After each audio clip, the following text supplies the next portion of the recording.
आमदार राजू खरे यांच्या पाठपुराव्याला यश, ग्रामीण शिक्षणासाठी मोठा दिलासा। कोनेरी आणि फुलचिंचोली शाळांना आधुनिकीकरणासाठी शासनाचा विशेष निधी, ग्रामीण विद्यार्थ्यांना मिळणार डिजिटल शिक्षणाच्या आधुनिक सुविधा।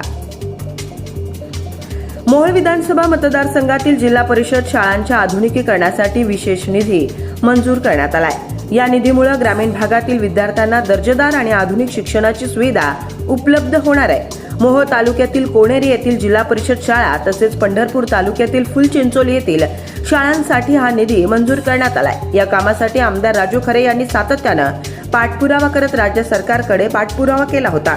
त्यांच्या प्रयत्नांना अखेर यश मिळालं असून शिक्षण क्षेत्रासाठी हा मोठा दिलासा मानला जातोय। यावेळी सन्माननीय उपमुख्यमंत्री एकनाथ शिंदे साहेब तसेच शिक्षण मंत्री दादासाहेब भुसे साहेब यांचे आमदार राजू खरे यांनी मनपूर्वक आभार मानले। ग्रामीण विद्यार्थ्यांना आधुनिक सुविधा, डिजिटल शिक्षण आणि दर्जेदार वातावरण मिळावं यासाठी शासन कटिबद्ध असल्याचंही यावेळी त्यांनी सांगितलंय।